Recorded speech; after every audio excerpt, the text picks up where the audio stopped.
열왕기하 4장. 예언자의 무리에 속한 한 사람의 아내가 엘리사에게 와서 말했습니다. 선생님의 종인 내 남편이 죽었습니다. 선생님도 아시듯이 내 남편은 여호와를 잘 섬기던 사람이었습니다. 그런데 내 남편이 죽자 빚쟁이가 찾아와 내 두 아들을 데려다가 종으로 삼으려 하고 있습니다. 엘리사가 대답했습니다.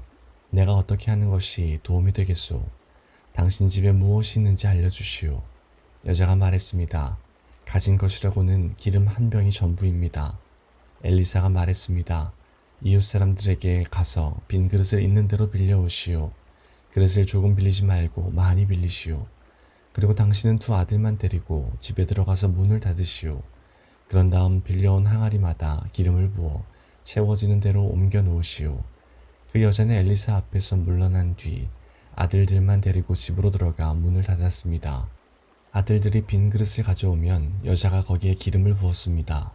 그릇마다 기름이 가득 차게 되자 여자가 아들에게 말했습니다. 다른 그릇을 가져오너라. 아들이 말했습니다. 이제는 그릇이 더 없습니다. 그러자 기름이 더 이상 나오지 않았습니다.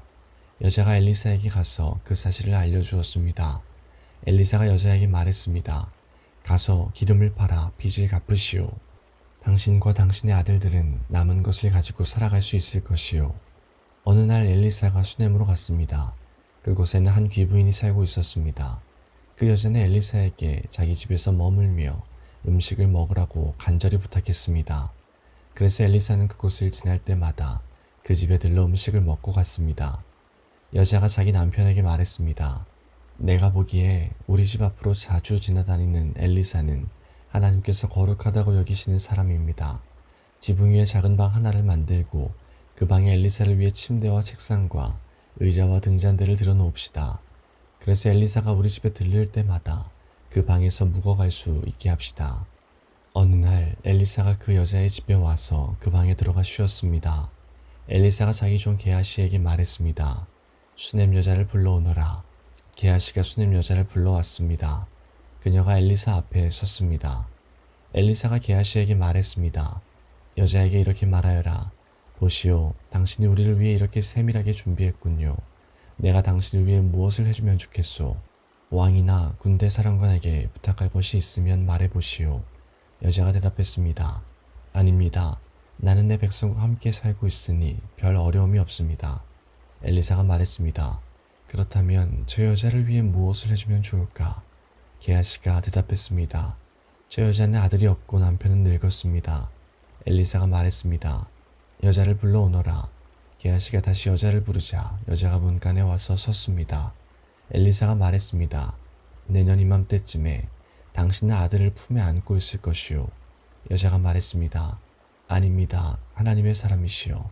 당신의 여종을 속이지 마십시오. 그 여자는 엘리사가 말한 대로 임신하여 그 다음 해에 아들을 낳았습니다. 아이가 자랐습니다. 어느 날 그 아기가 자기 아버지에게 갔습니다. 그의 아버지는 곡식을 거두는 사람들과 함께 있었습니다. 아이가 갑자기 자기 아버지 앞에서 외쳤습니다. 아이고 머리야, 아이고 내 머리야. 아버지가 종에게 말했습니다. 이 아이를 어머니에게 데려가거라. 종이 그 아이를 그의 어머니에게 데려갔습니다. 아이는 낮 12시까지 어머니 무릎 위에 누워있다가 죽고 말았습니다. 어머니가 아이를 안고 올라가 하나님의 사람이 쓰는 침대에 눕혀 놓았습니다. 그리고 문을 닫고 나왔습니다. 여자가 자기 남편을 불러 말했습니다.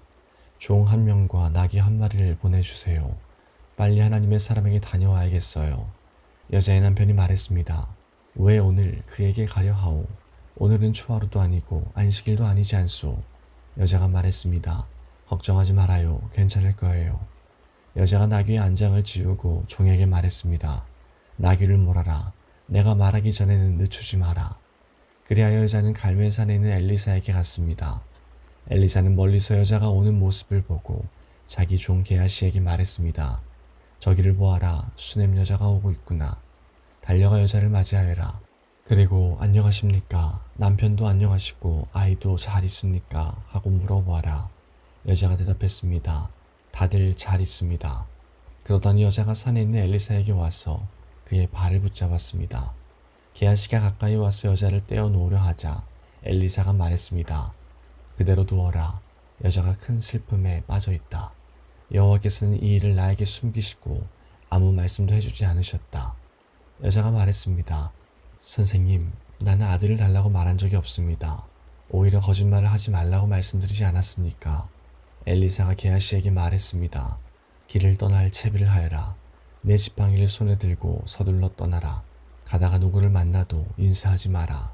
누가 인사를 하더라도 대꾸하지 마라. 내 지팡이를 그 아이의 얼굴 위에 놓아라. 그러나 아이의 어머니가 말했습니다. 여호와의 살아계심과 당신의 살아계심을 두고 맹세하지만 나는 선생님 곁을 떠나지 않겠습니다. 그래서 엘리사도 자리에서 일어나 여자를 따라갔습니다. 게하시가 먼저 가서 지팡이를 아이의 얼굴 위에 올려놓았습니다. 그러나 아이는 소리도 내지 않고 움직이지도 않았습니다.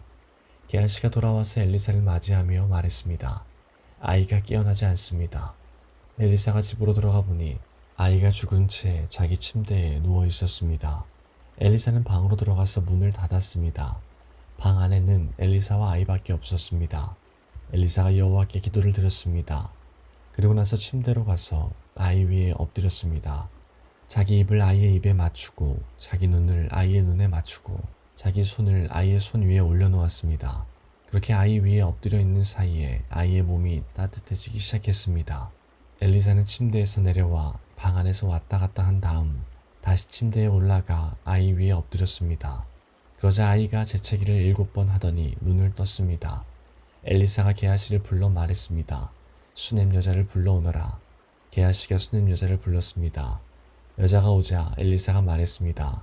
아들을 데리고 가시오. 여자가 들어와서 엘리사의 발 앞에 엎드려 절한 다음 아이를 데리고 밖으로 나갔습니다. 엘리사가 길갈로 돌아왔을 때 그 땅에는 가뭄이 들었습니다. 예언자의 무리가 엘리사 앞에 앉아 있었습니다. 엘리사가 자기 종에게 말했습니다. 불 위에 큰 솥을 올려놓고 이 사람들 위에 국을 끓여라. 그 가운데서 한 사람이 나무를 캐려고 들에 나갔다가 야생 덩굴을 발견했습니다. 그는 그 야생 덩굴에서 박을 따서 자기 옷에 가득 담아왔습니다. 그리고 그것을 국을 끓이고 있는 솥에 썰어 넣었습니다. 그들은 그것이 어떤 열매인지 몰랐습니다. 사람들이 국을 그릇에 담은 뒤 먹기 시작했습니다. 그러던 중에 그들이 소리를 질렀습니다. 하나님의 사람이여, 국에 독이 있습니다. 그들은 더 이상 국을 먹을 수 없었습니다. 엘리사가 사람들에게 밀가루를 가져오라고 말했습니다. 밀가루를 가져오자 엘리사가 그것을 국에다 넣고 말했습니다. 사람들에게 국을 떠주어 먹게 하시오. 그러자 국 안에 있는 독이 없어졌습니다. 어떤 사람이 바알 살리사에서 엘리사에게 왔습니다. 그는 햇곡식으로 만든 보리빵 20개와 햇곡식을 자루에 담아서 엘리사에게 가져왔습니다. 엘리사가 말했습니다. 그것을 사람들에게 주어서 먹게 하여라. 엘리사의 종이 말했습니다. 이렇게 적은 것을 가지고 어떻게 100명에게 먹일 수 있겠습니까? 엘리사가 말했습니다. 그 빵을 사람들에게 주어서 먹게 하여라. 여호와께서 이렇게 말씀하셨다. 그들이 먹고도 남을 것이다. 그래서 그 빵을 사람들에게 주니 여호와께서 말씀하신 대로 사람들이 먹고도 남았습니다. 5장. 아람 왕의 군대 사령관인 나아만은 왕이 사랑하고 아끼던 사람이었습니다. 왜냐하면 여호와께서 그를 통해 아람이 승리하게 하셨기 때문입니다. 그는 강하고 용감한 사람이었지만 문둥병에 걸려 있었습니다. 아람 사람들이 전에 이스라엘에 쳐들어가서 어린 소녀 한 명을 잡아온 일이 있었습니다. 그 소녀는 나아만 아내의 시중을 들었습니다. 그 소녀가 여주인에게 말했습니다. 주인님이 사마리아에 사는 예언자를 만나보시면 좋겠습니다. 그 예언자는 주인님의 병을 고칠 수 있을 것입니다. 나아만이 왕에게 가서 이스라엘에서 잡아온 소녀가 한 말을 일러주었습니다. 아람 왕이 말했습니다. 그렇다면 가보시오. 내가 이스라엘 왕에게 편지를 써보내겠소. 나아만은 은 10달란트 가량과 금 6천 세겔과 옷 10벌을 가지고 길을 떠났습니다. 나아만은 이스라엘 왕에게 편지를 전해주었습니다. 그 편지에는 내 종 나아만을 왕에게 보내니 그의 문둥병을 고쳐주시오 라고 적혀 있었습니다. 그 편지를 읽은 이스라엘 왕은 기가 막혀 자기 옷을 찢었습니다. 왕이 말했습니다. 나는 하나님이 아니다. 내가 어떻게 사람을 죽이기도 하고 살리기도 하겠느냐. 어찌하여 이렇게 사람을 보내어 나더러 문둥병을 고치라고 하느냐. 아람 왕이 쌓을 구실을 찾으려고 이런 일을 꾸민 것이 틀림없다. 하나님의 사람인 엘리사는 이스라엘 왕이 자기 옷을 찢었다는 소식을 들었습니다. 그래서 왕에게 심부름꾼을 보내어 말했습니다. 어찌하여 옷을 찢으셨습니까? 그 사람을 나에게 보내십시오. 이스라엘의 예언자가 있음을 그에게 알려주겠습니다. 그래서 나아만은 말과 전차를 몰아 엘리사의 집으로 가서 문 밖에 섰습니다. 엘리사가 나아만에게 심부름하는 사람을 보내어 말했습니다. 요단강으로 가서 7번 씻으시오. 그러면 당신의 피부가 고침을 받아 깨끗해질 것이오. 나아만이 화가 나서 그곳을 떠나며 말했습니다. 나는 적어도 엘리사가 밖으로 나와 내 앞에 서서 그의 주 하나님의 이름을 부르며 병든 자리에 손을 얹고 문둥병을 고칠 줄 알았다. 다마스커스에 있는 아마나 강이나 바르발 강이 이스라엘의 어떤 강보다 좋지 않느냐. 몸을 씻어서 병이 낫는다면 그런 강에서 씻는 것이 낫겠다. 나아만은 크게 화를 내며 발길을 돌렸습니다. 그러자 나아만의 종들이 가까이 와서 말했습니다. 주인님, 만약 저 예언자가 그보다 더 큰 일을 하라고 했더라도 그대로 하지 않았겠습니까? 그런데 기껏해야 몸을 씻으라는 것뿐인데 그 정도도 하지 못하시겠습니까? 그리하여 나아만이 내려가서 엘리사가 말한 대로 요단강에 몸을 7번 담갔습니다. 그러자 나아만의 살결이 마치 어린아이의 살결처럼 깨끗해졌습니다. 그렇게 해서 나아만의 병이 나았습니다. 나아만과 그를 따르는 모든 무리가 엘리사에게 돌아왔습니다. 나아만이 엘리사 앞에 서서 말했습니다. 온 땅 가운데서 하나님이 계시는 곳은 오직 이스라엘밖에 없다는 것을 이제야 알겠소. 부디 내 선물을 받아주시오. 엘리사가 말했습니다. 내가 섬기는 여호와의 살아계심을 두고 맹세하지만 나는 아무것도 받지 않겠소. 나아만이 선물을 받아달라고 간청했으나 엘리사는 거절했습니다. 그러자 나아만이 말했습니다. 그러시다면 나에게 나귀 2마리를 실을 수 있는 분량의 흙을 주시오. 이제부터 불에 태워드리는 제물인 번제물이나 그 밖의 제물을 바칠 때는 다른 신들에게 바치지 않고 오직 여호와께만 바치겠소. 그러나 여호와께서 한 가지만은 용서해 주시기 원합니다. 내 주인이 림문 신전에 들어가서 예배할 때는 내 부축을 받아서 신전에 들어갑니다. 그때는 나도 머리를 숙여야 하는데 이것만은 여호와께서 용서해 주시기 원합니다. 엘리사가 말했습니다. 평안히 가시오. 나아만이 엘리사를 떠나 얼마쯤 가고 있었습니다. 하나님의 사람 엘리사의 종 게하시가 생각했습니다. 내 주인은 아람 사람 나아만이 가져온 것을 받지 않았다. 내가 하나님께서 살아계심으로 결심하노니 나아만을 뒤쫓아가서 뭔가 하나라도 꼭 받아오고 말 것이다. 그리하여 게하시는 나아만을 뒤쫓아갔습니다. 나아만은 누군가가 자기를 뒤쫓아오는 것을 보고 전차에서 내려 그를 맞이하며 말했습니다. 안녕하시오. 게하시가 말했습니다. 그렇습니다. 그런데 내 주인이 나를 보내며 말했습니다. 지금 막 예언자의 무리 가운데 2사람이 에브라임 산지에서 왔습니다. 그들에게 필요한 은 1달란트와 옷 2벌을 주면 좋겠습니다. 나아만이 말했습니다. 은 2달란트를 받으시오. 그러면서 나아만은 게하시에게 은을 억지로 주었습니다. 나아만은 은 2달란트를 자루 2개에 담아 옷 2벌과 함께 자기 종들에게 주며 게하시 앞에서 지고 가게 했습니다.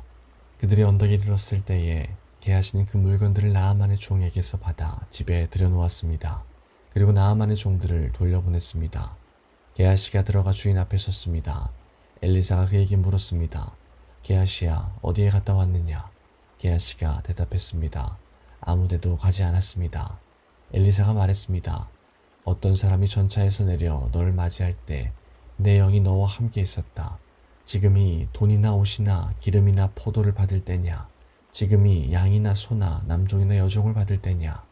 나아만의 문둥병이 너와 내 자손에게 영원히 옮겨질 것이다. 게하시가 엘리사 앞에서 물러나오자 그에게 문둥병이 생겨 눈처럼 하얗게 되었습니다.